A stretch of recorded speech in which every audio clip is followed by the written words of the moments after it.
My name is Juliana Nykolaiszyn, and today is October 22nd, 2010, and I am visiting with Dorothy Leven on the Oklahoma State University campus in Stillwater, Oklahoma. This interview is one in a series of interviews with members of the OSU class of 1960 who are back on campus for their 50th year reunion today. And this interview is part of the O State Stories Oral History Project of the Oklahoma Oral History Research Program. Thank you so much for joining us today. I'm very glad to be here. Well, let's begin by learning a little bit more about you. Where are you from? Where did you grow up? Okay. I grew up in Lansing, Michigan. I kind of always wanted to be a teacher, and so when it came time to go to college, first of all, I went to St. Mary's College of Notre Dame in Notre Dame, Indiana, across from good old Notre Dame, and they had a good education program there. But I had taken a home economics course, and I really liked it. Actually, it was a foods and nutrition course in home economics. And I thought, that might be an area I'd like to concentrate in. So I knew that that wasn't a major college for that. They were basically liberal arts. So I had a friend there from Oklahoma, and when she learned that I really was interested in maybe dietetics, food and nutrition, institutional management, she said, I've got the place for you. She said, she was from Oklahoma City, but she knew a lot about Oklahoma State University because her boyfriend went there. And she said, I think you should look into that. And so I went to the library at the college and got the catalog. I liked the curriculum, and it just sounded very friendly. They had, and we're talking, back in, this would have been 57, because I'd already been, I was in college for the first year. And it sounded very nice. I have to say that was one of the best college catalogs I had written as far as friendliness, really making you feel welcome there at the school. And so I decided to enroll, much to my parents' chagrin, because they thought I should go to school closer to Michigan, or Michigan State, which was actually rated one slot higher at that time in nutrition, because there was Cornell and Michigan State, and then Oklahoma State was rated number 3 because they had a dietetic internship already at that time. And this was over 50 years ago. So I went ahead and enrolled and went to school there. I graduated after 3 years in 1960. It was just as good as the catalog promised. They gave me every help, anything that I needed. The faculty was very good. Anytime I needed any counseling of any type, academic counseling, I had help everywhere. So I really can't say enough about it. And this is a Michigander talking, coming down as a Yankee down to, Oklahoma. Well, what were some of your first impressions? First, how did you get to Stillwater? Okay, I took the train, My parents actually did not come down with me. I thought maybe they were going to, because they were a little concerned about me going away so far from home. But actually I took the train down, and my friend from Oklahoma actually was with me. There was some orientation activities going on, and she actually stayed with me during orientation. And she ended up going to OU, but somehow they weren't at the same time, so she stayed with me a few days. And she said, I think you're going to be happy here. And so that's how, I ended up going there first, was taking the train by myself, going down there. Encountered no big obstacles. Everything, like I say, everyone was very friendly. My dorm was very good. I thought it was Murray. I started in the Murray dorm. Had nice roommates. It was very nice. Very good transition. And did you remain in Murray your whole time? No, I actually only was in Murray a year, and I met other people, other gals who were in Willard, and so I changed to Willard. And I had another really nice roommate. I became quite active in Newman Club on campus, and actually was president of that within, I think, about another year. And so met some wonderful friends through there. And in fact, one of them that was in Newman Club was Alan Redding, who I saw today for the first time in about 30 years. And he was the hotel and restaurant director for a certain number of years. I can't remember how many. But so that was nice to see him, besides my 3 other classmates of 60 that were in foods and nutrition. What is Newman Club? I've never heard of that. It's a Catholic Students Association on campus, and we had a church service there on Sunday. If not there, we would go into town to that church, but if there was a priest, sometimes he would say Mass out there. And they had regular meetings and socials, and so I don't know how many. I actually compiled a directory that second year, I think, and we had quite a few Catholic students there, and a lot of them here on campus, and quite a few of them did show up at Newman Club on the, I think it was Saturday night, maybe Friday night or Saturday night. It's been too many years for me to remember which, but yeah, that, now there again, there was a nice activity for meeting, a place to meet people. And then, of course, there were the other organizations on campus, and to tell the truth, I can't remember all of them, except I was elected into that honorary because I saw my picture over there today in the HES building flashing on, and I found myself and one of my classmates in that picture. So those two organizations, and that was, I believe that one was for grades. Let's see, was it? Do you know which one I mean? Phi Omicron Nu or something like that? I think that's it. Yes. So that, and maybe there was one or two other organizations that I was in. But, it's just the most welcoming place. What's not to like about Oklahoma State, Right. Yeah. Well, while you were here, did you have a job? Do you know, I did not. And I would have if I needed to. Most of my friends actually did have jobs, telephone operator and, working in the lunchroom and that. But I didn't need to at that time. My folks, actually, I think I asked them about it, if they'd like me to. And I think they said, right now we can afford to send you, so just go with that, and if you want a job later, you can get it. Okay. But it was a pretty daunting curriculum too, and they knew with all the chemistry and everything that I had that it would be good to have the extra study time. Well, let's talk about the curriculum. Okay. What were some of the classes you remember taking? Okay, I probably remember my interest classes most, which were my first interests, which were foods and nutrition, quantity cookery, diet therapy. I was very interested. When I first started out, when I decided I wanted to be in foods and nutrition, of eventually being able to volunteer in the community and maybe other countries on helping with food programs, feeding programs for the poor, third world country type of thing. And so I kind of started out with that interest. So those things appeal to me, but really just anything in foods and nutrition. I'm kind of science oriented, and so everything behind it, the chemistry and biology and physiology and microbiology, all the things we took were very interesting. So I'd have to say all of those were interesting. But being in the School of Home Ec, even though we were concentrated in foods and nutrition and science, we still had, as a requisite of being in that home ec school, we had to take certain things like clothing, interior design, and I enjoyed all those too. I really did. So it was a well-rounded program even way back then. Did you have to spend time in the practice house? Do I think we did. One of my classmates reminded me of that, and for some reason, I don't really remember that. And she said she thought we spent about a week in there, and I kind of remember doing that. I remember doing meals, like all the 3 meals a day for a certain amount of time, but I just didn't remember staying overnight. And she reminded me. She said, "Well, I think we did." So whether we did or not, 50 years, I can't quite remember, but I do remember the meals and preparing everything, buying everything, going to the stores. And if that's what you're referring to. I don't know what they called it then, but yeah. Any instructors, advisors that stand out? Oh, yes. We had wonderful instructors. We had Mary Leidick, which I believe she passed on a couple of years ago. We had Miss White, Miss Carter, I believe her name was Barnes. Now, I remember those were our major ones because we were not a very big department. So, I know there were other instructors, but those were the major ones. Yeah. And they were here, I'm not sure how many years they all taught here, but they were here for a while. Most of them 10 or 20 years, I'd say. Any of them have a big impact on what you were doing?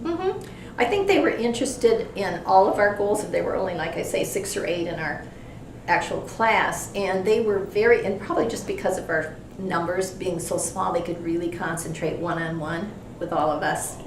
Because we all had the same feeling about it. We really got a lot of attention from them and a lot of personal interest. So that was wonderful, to have that with an instructor really taking an interest in what you're interested in, and they liked the idea, that of what I had wanted to do eventually, because I didn't per se just want to go into hospital dietetics, at the clinical level as much as going out and doing feeding programs, other places where people were poor and that type of thing, and doing feeding programs. So, they were interested in all the different ways that the students wanted to use their knowledge gained in nutrition and quantity cookery. And did you have to participate in a internship? Do you know, it was required to be a registered dietitian then, and so I was going to go to Houston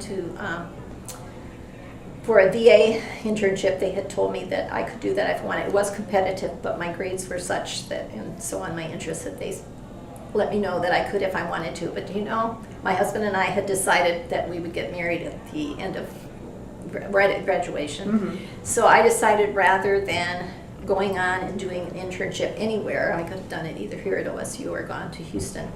We decided to get married, and I would just do an internship later. So that was the plan. Okay. Because I could have done it at any time. As it turns out, you could have either done it in a hospital, or you could do it actually under a registered dietitian at any hospital. You could they work out the program for you. But they also had, of course, the internship programs at a lot of hospitals in the U.S. But I'll tell you more about that as you ask questions. I'm sure it will come out on why I didn't go on with that part. Well, tell me how you met your husband. Well, it was through Newman Club, actually. He was a Catholic student also, and he was pouring coffee at a church breakfast or something that Newman Club was putting on, and I met him, and he was very, very nice. And he is from Newkirk, Oklahoma, so he was only, not too far, maybe an hour and a half drive or something away from here. So I met his parents, and they were very nice too. So that's basically, how we got together. So what was a typical date like? Oh, maybe going to a Newman Club activity or going somewhere on campus. They used to have some movies, some cheap movies somewhere, and being students, we were pretty frugal, and so just things like that. Maybe he was in farmhouse fraternity, so we had some functions over there to go to. But the thing is, he was only really here when I was here for about a year, because he graduated in 58, and I really wasn't down there till 57, and he went over to do his master's. He got an assistantship at New Mexico State. So he actually wasn't here, so we corresponded, phone call, letters, and occasional, visit. But it was kind of a long-distance relationship after he left here. Okay. So then we got married when I graduated. Okay.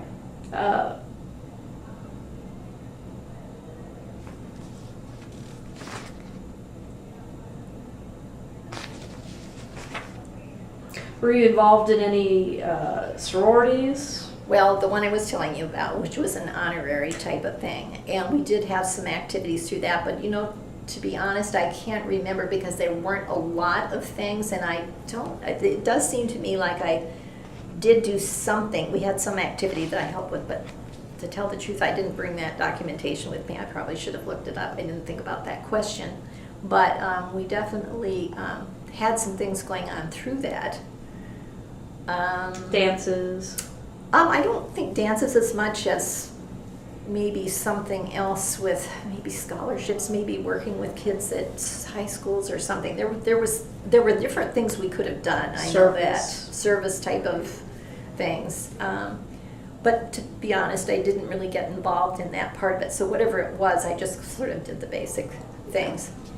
What do you remember about homecoming when you were a student? Oh, it was just so much fun. It's just like now coming back. I mean, they had all of the fraternities and sororities and campus residence halls all decorated, and I worked on a float or two before for the residence halls, and just really nice. I have to say, homecoming is really a lot of fun everywhere. When I was at St. Mary's at Notre Dame, we had a really nice homecoming too, and I know at Michigan State they had really nice ones. So it's just very festive and nice, but I do think Oklahoma State does a really good job.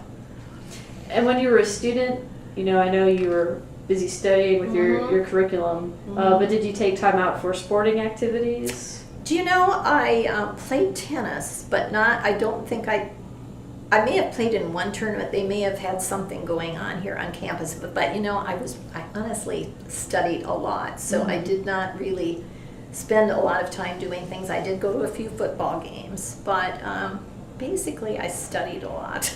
Okay. Okay. Yeah. So, tell me what happened, you know, as you're getting ready to graduate. What did you have in your mind now? Did you have a plan? Well, other than getting married, we couldn't really plan because my husband at that time, you know, everybody had to go in the military if they had put it off to go to college. And so we knew that that was next. And we did want to have a family right away. So we figured it'd be a while before I would do my internship. And this proved to be true because we moved around. You know, we went to the military, and he was in intelligence, Army intelligence, working with infrared, and so he was kind of in demand because it was like this very small unit of people that knew how to read infrared things, and that became very important in defense and all that. So we did move around in the military, in Hawaii and Baltimore and that. So I really couldn't do an internship. It was really funny because I kept thinking, okay, then this is the year I'll do my internship. But we did have a baby within just a year. You know, we were married about a year and a month, and we had our baby. But I had thought when I had my second baby, I thought, okay, now after the baby's old enough, I will do an internship, because I basically could have done it anywhere where there was a hospital with a registered dietitian. And I thought that'll be easy if I can find a good babysitter. Well, it turns out that just as I was doing that, we were in Phoenix at the time, and I was checking out the hospitals. In fact, I was going to maybe work at a hospital under somebody that went here, and you know, for the life of me, I cannot remember her name. If it was Marianne Stevens or what, if it was Phoenix or that was in Albuquerque. But I do know at one point I was thinking of working under her. But our third baby was born with a slight handicap and was a special needs kid. She had borderline cerebral palsy. She had to have about 7 surgeries in the space of about 4 years. By 5 years she was okay. But there was no specialized daycare back then. It just wasn't, not for any child with special needs. So I felt I really did need to give her my full time and attention, which I did. Mm-hmm. But on the other hand, it did give me some leeway on working in the public, in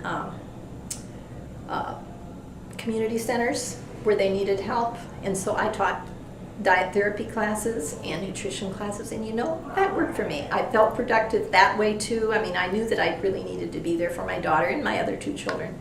But at the same time, I got to give back to the community. So that was fine, and my husband was making a fine salary. I didn't need to worry about that, thank goodness. I know that doesn't work for everyone, but for me, it worked.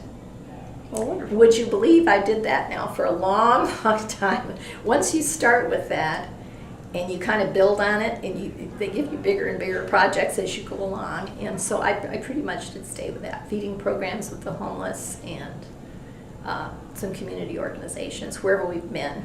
Mm-hmm. And now in California for the last 37 years. Wow. I have done that. Although, as of about last year, I've decided I'm not doing any more major programs. Well, it has to be very rewarding.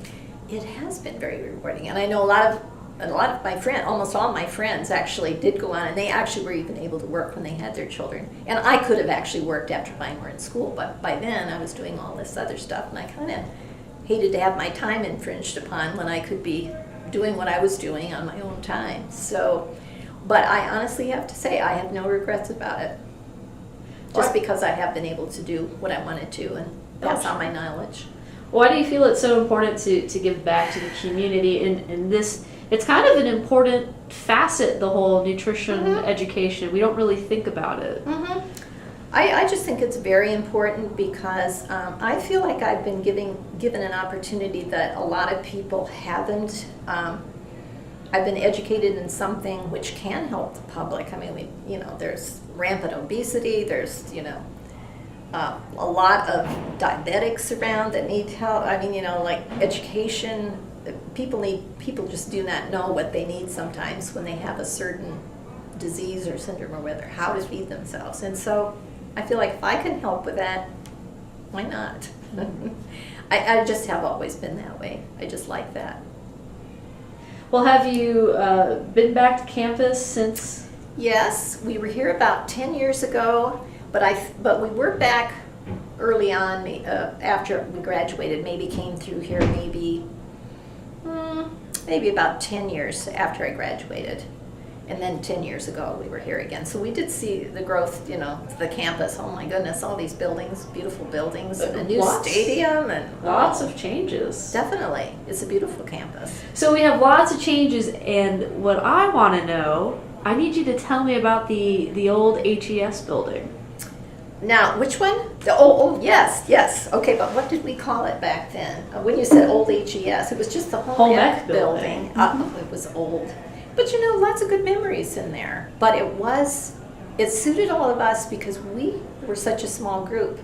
Now, we would have been really hard pressed if we had if it was teaming with students in foods and nutrition, but it just wasn't. There were a lot of home economics students, and they had their classes there, and I'm sure those classes were huge, but we didn't have all that many. I mean, like I did have the clothing and textiles and interior design, and I'm not sure how many. I took probably at least 8 or 10 other classes, but foods and nutrition, we did not have big classes. We did have some some hotel and restaurant, mostly men in that field at that time, maybe 2 women, and they took some classes with us because that was part of their major. They had to take some nutrition classes and quantity cookery and that. So, but other than that, we did not have large classes. I mean, I'll tell you, our major was the one to be in if you really wanted kind of one-on-one almost with or 10-on-1, maybe 10 students to every, or 6 students to every one instructor. I mean, it was pretty good. What were the classrooms like?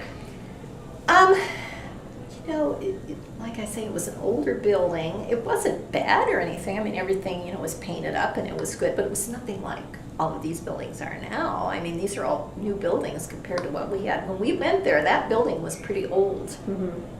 Did it have any specialized equipment, refrigerators, stoves? Oh yeah, we had everything we needed for our nutrition studies and things, although the year that I graduated in '60, they already had the new Hess building built, and I know they took us on a tour up there, I believe way up in the top where those windows are. I think they had nutrition labs and rat study labs because we had a couple of girls in FNIA who were research people going on. I don't know if they were going to go on for pre-med or what, but they had some things going on up there, so we were able to see those.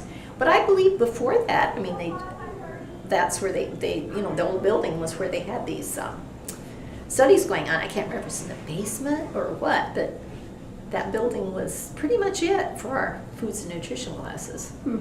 Did you take classes in any other buildings on campus? Oh yeah, we took chemistry, physiology, bacteriology, microbiology. We took those all over the place. So any classes in Old Central?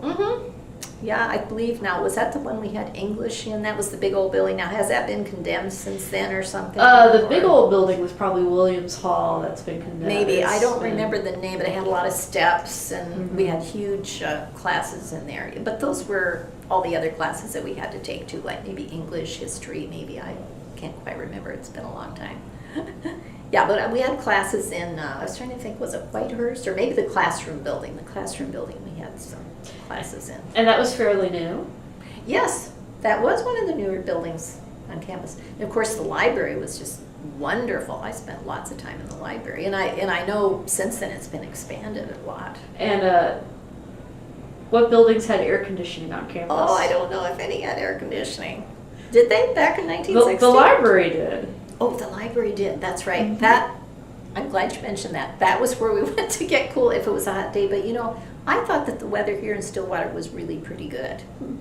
And I was never here in the summer. So, basically from, May when we got out, and it started again in late August or whenever it started, it wasn't really too bad. August sometimes a little bit warm.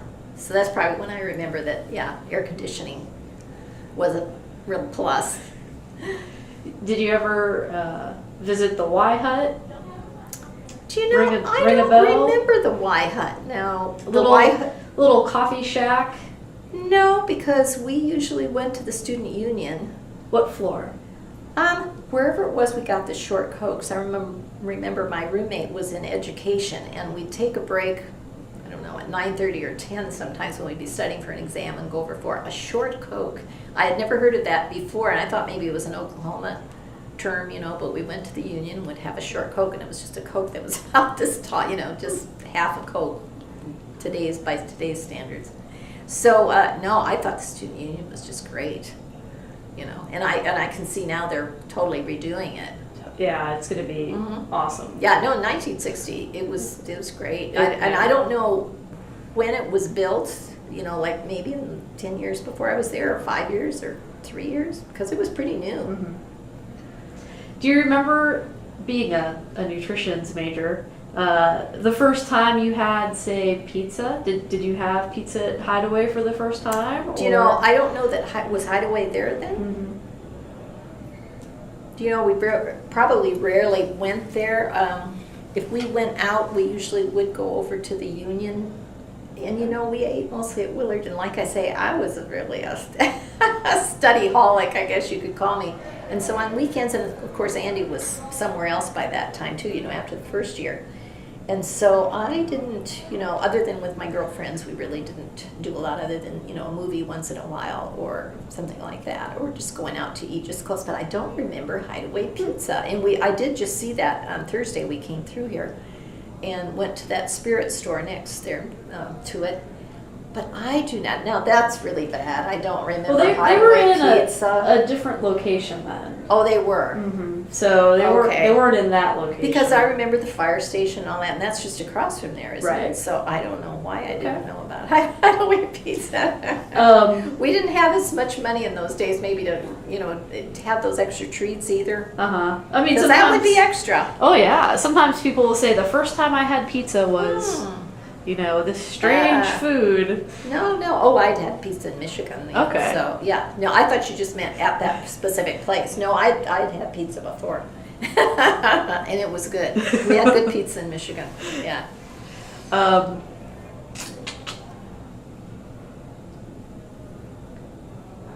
I want to get back to the food in the dorm. Mm-hmm. How was meal service in the dorm? Meal service, I thought, was excellent in the dorm. And of course, one of the things being a food and nutrition major is by the time you're about ready to graduate, you yourself go through all of the dorms in their food service areas and everything and actually work in them to, it's like a mini internship, so you kind of get used to that before you go for your own internship. And so I got to see the workings of everything. But when I was just there before doing that, like my first year when I was there and I was in Murray, I thought it was very well run. The only thing I got a little tired of, because I thought the food was prepared just fine, everything tasted good, pretty good, was that I got tired of the sameness. They had a revolving menu, like you always knew what you were going to have on each day of the week. And so I think it's just one of those student things. You know how it is. You've got to eat at X place, and so you just think, oh, I just wish I could go like once a week somewhere else. But I was trying not to spend too much money because I wasn't working myself, and so I didn't want to have my folks pay for a lot of extra things. So I pretty much just stuck with the dorm food. But that was one of the reasons I wanted to go to Willard too, because I had heard that you had choices there on what you could eat. And so, but I could not find actually any fault with the food at Murray. It just the sameness of it, and not as much variety in what you could choose to eat. And so, I mean, there might be a choice of 2 entrees that night, whereas at Willard, maybe there were 4 or 5 or 6. Interesting. So, but that was the only thing. And I know when our kids were in college, they all went to different colleges in California, and it was the same thing. If they were in the dorm, they all stayed in the dorms the first year, and it's always the same complaint from students. Oh, I always knew what they were going to have a certain day, and I can't wait till I can go somewhere else and have my own apartment and cook.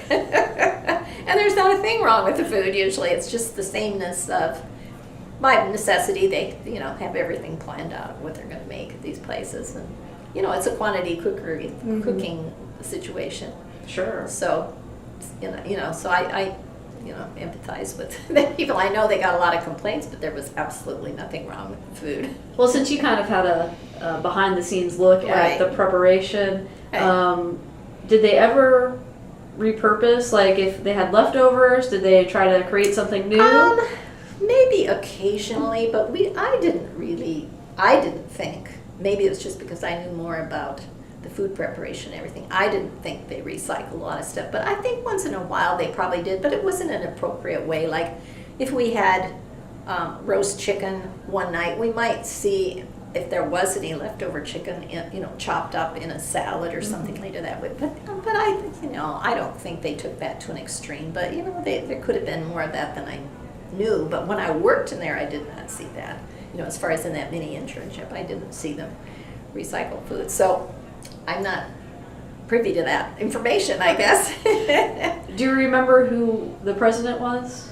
Gosh, he was a guy with white hair even at that time, but I cannot. Do you have? Well, do you know was who it was? Bennett? Bennett. Was it Bennett or Wilhelm? Oh, Wilhelm. I was going to Okay. say I would know the name when you said it, but it was Wilhelm, I Okay. believe, in '60. And I could be wrong, but I believe it was. I think it was Wilhelm. It was either that or he was alumni director by then, retired from the. But I believe it was Wilhelm. Okay. Yeah. And so, must have been a pretty good president because everybody really liked the school. I mean, I virtually did not talk to anybody that did not like the school, and I guess I would assume anyway they would leave if they didn't like it. Right. I certainly didn't know anybody that left because they didn't like it. Yeah. If anybody left, I did know one person left, but it was financial. Mm-hmm. Could not afford to go. Had to go back to work. Yeah. And then came back later. Well, what was graduation like? Graduation was very nice. My parents came down from Michigan. My roommate's parents came too. Everybody's parents came from wherever. And I just think it was really nice. I don't specifically remember a lot because my parents were here and we did other things too, but there was a lot planned. I mean, even back then there was a lot planned for you to do with your parent. Your families were here, and they made everybody feel very welcome. In fact, it was interesting because my folks over the time I was there, maybe that was only like the third time they had been there. And they just said when I graduated, we're really glad you did come down here. We kind of wanted you to be closer to home, but we're really glad we can see it was a very good school for you. And they were very impressed with the instructors and the caliber of everything. Well, that's good. Yeah, That's good. it was good. It was a good school to graduate from. It's kind of, interesting, you come from Michigan to Mhm. Stillwater. That's a big... It is kind of it is a big thing because I could have gone there, but I have to admit part of it is, like you're a teenager, you want to go away from home Sure. instead of go right where it's good there too. But yet on the other hand, I did have a recommendation about how good it was here, and I have to honestly say that was one of my main reasons for coming down, plus the fact that the catalog was so inviting. Whoever did their catalogs at that time did a really good job of really nailing everything down as to what you'd be taking. There weren't any surprises. And so if that was what you were interested in, then you'd be well served to go there. Well, when I talk to alumni, I always find that they feel this great loyalty to Oklahoma State. Why do you think that is? Well, I think part of it is because of your good experiences here. You have good faculty. People smile at you. You see instructors that you have, and they'll actually smile at you if you see them somewhere else. You don't always see that everywhere. I know we're out in California, and we have so many colleges and universities out there, and I know friends of mine have said, I saw that teacher. I saw that teacher every, like twice or three times a week for almost a whole year in chemistry. And so I knew him or her very well. But then would you think that he would speak to me when he saw me out on the street? No, and you know very well that they know who you are. But maybe they're just, not interested in talking with students all the time. And I know that isn't everyone's experience, but it's definitely out there that, you don't have this more personal relationship with your faculty, your instructors. And I think that's nice, And also maybe they tell them here, I don't know, to be friendly to your students, or if it's just the friendliness of Oklahoma. I don't know. I do know people say hello on the street a lot more. In California, you do not say hello to everybody you see on the street. Right. I really think it's unique to Oklahoma. Don't you think? I'm not Don't from you here, think? but I think so. I really think I do. it's or very students, unique. if you're walking down the street or something, a lot of students will say hi to you, that's kind of nice. Yeah. Well, you're back here for your 50th reunion. Mm-hmm. Wow, 50 years. I know. Makes me feel old. What are you looking forward to most this weekend? Well, I was looking forward most to this today. Not the interview particularly, but that was fine. I only found out I was going to do it about 3 or 4 days ago. And but seeing my classmates, now I have kept up with half of them in my class, and those people were here today. You know, as I said, I've got, so there are 4 of us total here today besides our husbands being here. And so I was looking forward to touching base with them again. And also I have a niece who graduated from here, and she was at the luncheon today. She is now a 4-H extension agent in Tulsa, I think, Tulsa County or something. And then her daughter is an HES major. She is foods, now what do they call it? Food, nutritional science, I think they call it. Now they've got about 6 different areas you can major within the foods, nutritional sciences. And back then, we only had the one, which included several different things. You had to cover, foods, nutrition, and institutional management. Now you can be nutritional science, you can do this, you can do that, go into pre-med, and she may go into pre-med, but she's in nutritional sciences now. So, I was really looking forward to seeing them, and they were at the luncheon sitting with me and with my classmates, and so that was very nice to have a niece and a grandniece who's a student here now. So keeping it in the family. Yeah, in fact, we probably have, the other thing I was looking forward to was seeing about, oh gosh, we must have 8 or 9 other nieces and nephews who graduated from here, because they're all from the Ponca City area, Newkirk, Oklahoma City, Edmond area. And so we have actually quite a few family that have gone here. Wonderful. Yeah. We could have our own cheering section. In fact, we will have tomorrow at the game. My husband's going to be at the game with a lot of them. Wonderful. Are you going to the game? Actually, I can't. One of the reasons I'm not actually doing my community work so much anymore is my arthritis has gotten quite bad. So I can't really sit in the stands for however long it takes, 2 or 3 hours. So I need to get up and walk a lot. So I'm not going to the game, but there will be other people who aren't going to the game in our family, and so we'll be with them. I'll be with them. Good. And we will check the game on monitors wherever we are. I don't know where we'll be, but we will be either in people's home, in our families' homes, but it'll be somewhere on campus. So. Well, we kind of did a little fast forward through your life here at Oklahoma State and got caught up with what you're doing. Is there anything else you'd like to share with us before we end our interview today? Anything we've missed? I don't think so. Let me just check and see if there was anything else. I think maybe I told you most everything as far as what I was trying to do, even though I wasn't able to be in the workforce, the paper. Well, other than, maybe I skipped. Actually, there was 1 year. That's right. We were at New Mexico State for living there after our marriage. So we were there for 1 year.